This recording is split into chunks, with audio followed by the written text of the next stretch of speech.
गीता में श्री कृष्ण ने अर्जुन को उपदेश देते हुए कहा था कि धर्म की स्थापना के लिए युद्ध जरूरी हो जाता है। आज ऐसी ही एक परिस्थिति भारत के सामने भी है। वो भारत जिसने हमेशा शांति को चुना, आज एक ऐसे दौराहे पर खड़ा है जहां पर युद्ध ही एकमात्र विकल्प नजर आता है, क्योंकि अधर्मियों ने धर्म की आड़ लेकर सबसे बड़ा पाप किया है। और ऐसे में भारत को आज अपने गौरवशाली शास्त्र और शस्त्रों का परिचय देने का समय है। हमारा पड़ोसी देश अधर्मियों का एक ऐसा साम्राज्य स्थापित कर चुका है जिसे अब खत्म करना ही अंतिम विकल्प है। आज कोई अर्जुन तो नहीं, लेकिन यह जिम्मेदारी प्रधानमंत्री नरेंद्र मोदी के हिस्से आती है। आज पूरा देश उनके साथ खड़ा है। आज भारत के भीतर कोई लकीर नजर नहीं आती।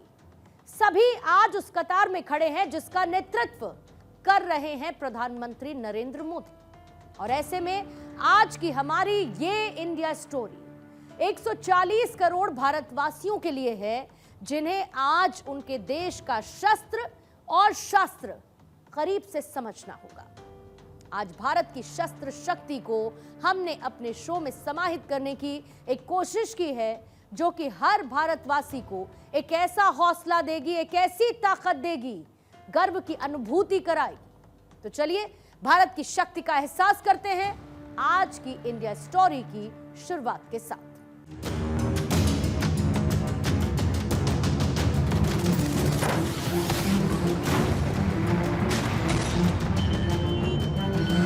अब आतंकियों की बची खुची जमीन को भी मिट्टी में मिलाने का समय आ गया है।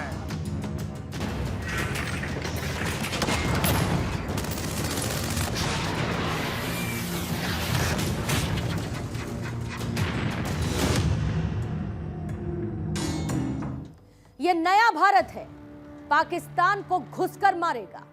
ये लाइन सिर्फ एक नारा नहीं, बल्कि उस ताकत का ऐलान है जो आज का भारत दुनिया को दिखा रहा है।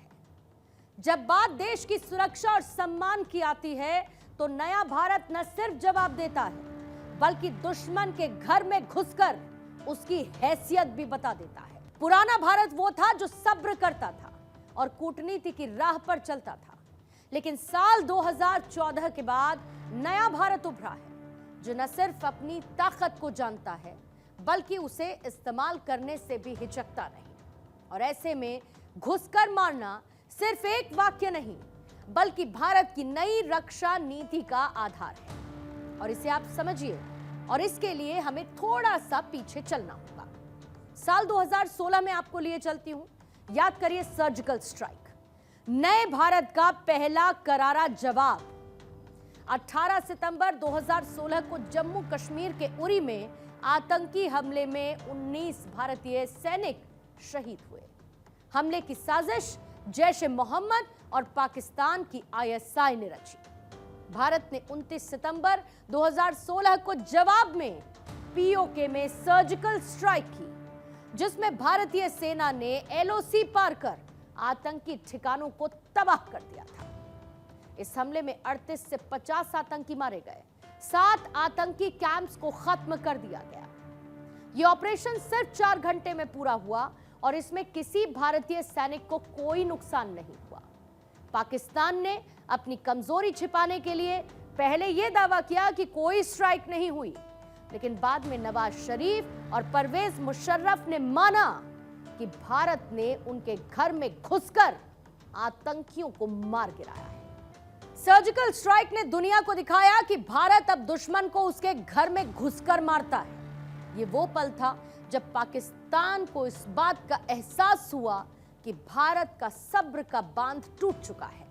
और इसके बाद साल 2019 में बालाकोट एयर स्ट्राइक की गई।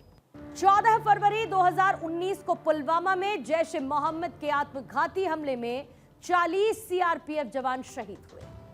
भारत ने 26 फरवरी 2019 को जवाब में पाकिस्तान के बालाकोट में जैश के सबसे बड़े आतंकी कैंप पर एयर स्ट्राइक कर दी। 12 मिराज 2000 फाइटर जेट्स ने 1000 किलो बम गिरा दिए। 300 से 350 आतंकी मारे गए। जैश का मुख्यालय तबाह कर दिया गया। भारत ने 80 किलोमीटर तक पाकिस्तानी हवाई क्षेत्र में प्रवेश किया और यह ऑपरेशन 21 मिनट में पूरा कर लिया गया। पाकिस्तान की वायुसेना ने अगले दिन जवाब देने की कोशिश में भारतीय हवाई क्षेत्र में घुसपैठ की, लेकिन भारत ने एक पाकिस्तानी F-16 को मार गिराया। बालाकोट स्ट्राइक ने न सिर्फ आतंकियों को मारा, बल्कि पाकिस्तान की सेना और ISI को दुनिया के सामने एक्सपोज कर दिया। भारत ने दिखाया कि हम जमीन पर ही नहीं, आसमान से भी दुश्मन को कुचल सकते हैं। और यह था नए भारत का दूसरा सबक। अब आज भारत एक बार फिर से तैयार है।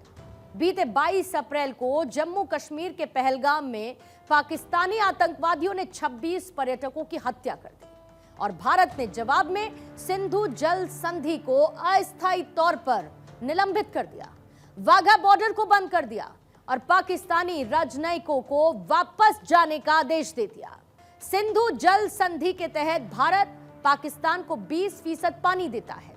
निलंबन से पाकिस्तान की कृषि और अर्थव्यवस्था पर इसका भारी असर पड़ेगा। भारत ने FATF में पाकिस्तान को ब्लैकलिस्ट करने की मांग उठाई, जिससे उसकी कंगाली और बढ़ सकती है। पाकिस्तान ने जवाब में शिमला समझौते को निलंबित करने की धमकी दी, लेकिन भारत के कड़े रुख से वो बैकफुट पर है। भारत ने साफ कर दिया कि अब हर आतंकी हमले का जवाब सैन्य और कूटनीतिक दोनों मोर्चों पर मिलेगा। नया भारत है जो न सिर्फ हथियारों से बल्कि आर्थिक और कूटनीतिक हथियारों से भी दुश्मन को घुटने टेकने पर मजबूर कर देता है। सिंधु जल संधि का निलंबन पाकिस्तान की रीढ़ तोड़ने वाला स्टेप है। भारत की घुसकर मारने की नीति 3 स्तर पर काम करती है। पहला है सैन्य ऑपरेशन। सर्जिकल स्ट्राइक और बालाकोट जैसे ऑपरेशन ये दिखाते हैं कि भारत की सेना LOC पार कर आतंकी ठिकानों को पलक झपकते तबाह कर सकती है। एक्सपर्ट्स का यह मानना है कि एक पूर्ण युद्ध में भारत 7 से 10 दिन में पाकिस्तान की सेना को धूल चटा सकता है, जैसा कि साल 1971 में हुआ था, जब पाकिस्तान के 93,000 सैनिकों ने घुटनों पर बैठकर भारतीय सेना के सामने सरेंडर कर दिया था। दूसरा स्तर है कूटनीतिक दबाव का। भारत ने UN यानी यूनाइटेड नेशंस, FATF और बाकी मंच पर पाकिस्तान को आतंकवाद के लिए बेनकाब किया। साल 2020 में FATF की ग्रे लिस्ट में डालने से पाकिस्तान की अर्थव्यवस्था को $38 बिलियन का नुकसान हुआ था। और तीसरा स्तर है आर्थिक हथियार का इस्तेमाल। सिंधु जल संधि का निलंबन पाकिस्तान की 20% पानी की आपूर्ति बंद कर सकता है, जिससे उसकी कृषि और अर्थव्यवस्था चरमरा जाएगी। भारत ने MFN स्टेटस हटाकर, यानी कि मोस्ट फ्रेंडली नेशन के स्टेटस को हटाकर और व्यापार को बंद कर पाकिस्तान को आर्थिक मोर्चे पर कमजोर करने का काम कर दिया है।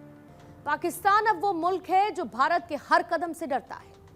साल 2019 में बालाकोट स्ट्राइक के बाद पाकिस्तान के तत्कालीन PM रहे इमरान खान ने कहा, हम युद्ध नहीं चाहते। क्यों? क्योंकि वो ये जानते हैं कि अगर भारत ने युद्ध छेड़ दिया तो पाकिस्तान टुकड़ों में बिखर सकता है। आज भारत की घुसकर मारने की नीति सिर्फ चंद शब्द नहीं, बल्कि भारत की सैन्य और कूटनीतिक ताकत का नतीजा है। भारत और पाकिस्तान की तुलना करना वैसे ही है जैसे शेर और सियार की तुलना करना। ग्लोबल फायर पावर इंडेक्स 2025 के मुताबिक भारत दुनिया की चौथी सबसे ताकतवर सेना है, जबकि पाकिस्तान वो अब 12वें नंबर पर खिसक चुका है। पिछले साल तक वो 9वें नंबर पर था, लेकिन अब उसकी हैसियत साफ दिखती है। अब सैन्य ताकत की बात कर लेते हैं तो भारत दुनिया की चौथी सबसे ताकतवर सेना है और इसका पावर इंडेक्स स्कोर है 0.1025। पाकिस्तान जो कि 12वें नंबर की सेना है और इसका पावर इंडेक्स स्कोर है 0.1695। भारत के पास 14,55,000 सक्रिय सैनिक हैं, 11,55,000 रिजर्व सैनिक हैं और 25,27,000 पैरामिलिट्री फोर्सेस हैं। कुल मिलाकर भारत के पास 50 लाख से ज्यादा सैन्य कर्मी हैं। इसके साथ ही 4,614 टैंक, 2,296 विमान और 293 युद्धपोत हैं। वहीं पाकिस्तान के पास सिर्फ 6.54 लाख सैनिक हैं, यानी कि 6,54,000, 3,742 टैंक, 1,434 विमान और मात्र 100 युद्धपोत। भारत की सैन्य जनशक्ति पाकिस्तान से 2.5 गुना ज्यादा है। अगर युद्ध का मैदान सचता है तो भारत की सेना अपनी विशाल संख्या से ही पाकिस्तान को घुटने टेकने पर मजबूर कर देगी। इसके साथ ही भारत के टैंक्स की संख्या और उसकी गुणवत्ता दोनों ही पाकिस्तान से बेहतर है। हमारे पास अर्जुन जैसे स्वदेशी टैंक हैं जो कि तकनीक में बेजोड़ हैं, और बख्तरबंद वाहनों में तो हम पाकिस्तान से 3 गुना आगे हैं। परमाणु और मिसाइल ताकत की अगर हम बात करें तो भारत के पास 130 से 140 परमाणु हथियार, अग्नि 5 ब्रह्मोस सुपरसोनिक मिसाइल है, और पाकिस्तान के पास 140 से 150 परमाणु हथियार हैं, तो शाहीन 2 जैसी एक छोटी रेंज की मिसाइल भी है। भारत की न्यूक्लियर ट्रायड की अगर हम बात करें तो वो पाकिस्तान से कहीं आगे है। दोनों देशों के पास परमाणु हथियार हैं, लेकिन भारत की न्यूक्लियर ट्रायड और मिसाइल तकनीक पाकिस्तान से कहीं आगे है। ब्रह्मोस जैसी सुपरसोनिक मिसाइल और अग्नि 5 की रेंज ऐसी है कि भारत चाहे तो पाकिस्तान के किसी भी कोने को टारगेट कर सकती है। पाकिस्तान की मिसाइलें चीन की मदद से बनी हैं, लेकिन उनकी सटीकता और तकनीक भारत से मेल नहीं खाती है। अब आइए डिफेंस बजट की बात कर लेते हैं, यानी कि कौन सा देश अपने डिफेंस सेक्टर में कितना पैसा डालता है। भारत 73.8 बिलियन डॉलर, ये भारत का डिफेंस सेक्टर का बजट है। अब पाकिस्तान का कितना है? 6.3 बिलियन डॉलर, यानी भारत से 10 गुना कम बजट है। भारत का रक्षा बजट पाकिस्तान से इतना ज्यादा है कि हम आधुनिक हथियार, मिसाइल सिस्टम और तकनीक में भारी निवेश कर रहे हैं, और पाकिस्तान की कंगाली ऐसी है कि वो चीन से कर्ज लेकर हथियार खरीदता है। आर्थिक ताकत की भी बात कर लेते हैं। भारत की अर्थव्यवस्था 3.9 ट्रिलियन डॉलर की है। पाकिस्तान की अर्थव्यवस्था महज 340 बिलियन डॉलर है, यानी कि कंगाली की कगार पर है। अब आइए ग्लोबल सपोर्ट की बात कर लेते हैं। भारत के साथ आज अमेरिका, रूस, फ्रांस, इजराइल जैसे देशों का समर्थन है, और पाकिस्तान सिर्फ चीन पर निर्भर है, और वो भी सिर्फ कर्ज के बोझ की वजह से। भारत की सेना न सिर्फ संख्या और हथियारों में आगे है, बल्कि रणनीति, प्रशिक्षण और युद्ध कौशल में भी बेजोड़ है। पाकिस्तान की सेना आतंकियों को पालने में माहिर है, लेकिन जब बात सीधे युद्ध की आती है तो वो भारत के सामने टिक नहीं पाते। अब आपको भारत के उस खौफ के बारे में बताते हैं जो कि आज पाकिस्तान में साफ नजर आ रहा है। भारत की सख्त नीति से लश्कर और जैश जैसे संगठन कमजोर पड़े हैं। हाफिज सईद और मसूद अजहर जैसे आतंकी अब खुलेआम नहीं घूमते हैं, बल्कि पाकिस्तानी सेना के बनाए गए किसी बिल में छिपकर बैठे हैं। पाकिस्तानी सेना का मनोबल टूट चुका है। साल 2019 में F-16 गिरने और अभिनंदन को रिहा करने की मजबूरी ने उनकी हेकड़ी निकाल दी। 2025 में पाकिस्तान का विदेशी मुद्रा भंडार सिर्फ 8 बिलियन डॉलर था, जबकि भारत का 700 बिलियन डॉलर। अब आप जरा सोच कर देखिए कि अगर युद्ध होता है तो पाकिस्तान एक हफ्ते भी भारत के सामने टिक नहीं पाएगा, और उसकी सारी की सारी रिसोर्सेज 4 से 5 दिन में स्वाहा हो जाएंगी। साल 1971 में भारत ने सिर्फ 13 दिन में पाकिस्तान को घुटने टेकने पर मजबूर कर दिया, और आज 2025 में हम पाकिस्तान से कहीं ज्यादा ताकतवर हैं। हमारी सेना का हौसला, तकनीक और आत्मनिर्भरता हमें दुनिया में अलग बनाती है, हर एक मोर्चे पर, थल, जल, वायु और रणनीति में। भारत पाकिस्तान को मीलों पीछे छोड़ता है, और अगर पाकिस्तान अपनी हरकतों से बाज नहीं आता है, जो लगता भी है, तो भारत उसे उसकी हैसियत दिखाने में एक पल नहीं लगाएगा, जैसा कि ग्लोबल फायर पावर इंडेक्स कहता है। भारत का पावर इंडेक्स है 0.1025, पाकिस्तान का 0.1695, यानी भारत की मारक क्षमता पाकिस्तान से कहीं ज्यादा है। और पाकिस्तान को सबक सिखाना आज जरूरी है, या फिर यूं कहें यही समय है, सही समय है, क्योंकि साल 1947 में जब भारत और पाकिस्तान का बंटवारा हुआ, तभी से पाकिस्तान ने भारत के साथ विश्वासघात की नीति अपनाई है। चाहे कश्मीर में घुसपैठ हो, युद्ध हो या फिर आतंकवाद को बढ़ावा देना हो, पाकिस्तान ने हर बार भारत को छलने की कोशिश की है। चाहे 1947-48 जहां पर कश्मीर पर पहला धोखा मिला बंटवारे के फौरन बाद, अक्टूबर 1947 में पाकिस्तान ने कश्मीर पर कबायली हमलावरों को भेजकर आक्रमण कर दिया। यह हमलावर पाकिस्तानी सेना के समर्थन से आए, जबकि बंटवारे का समझौता कहता है कि कश्मीर का फैसला वहां का राजा करेगा। फिर साल 1965 ऑपरेशन जिब्राल्टर का धोखा। पाकिस्तान ने सोचा कि भारत 1962 के चीन युद्ध से कमजोर है, तो उसने ऑपरेशन जिब्राल्टर शुरू कर दिया।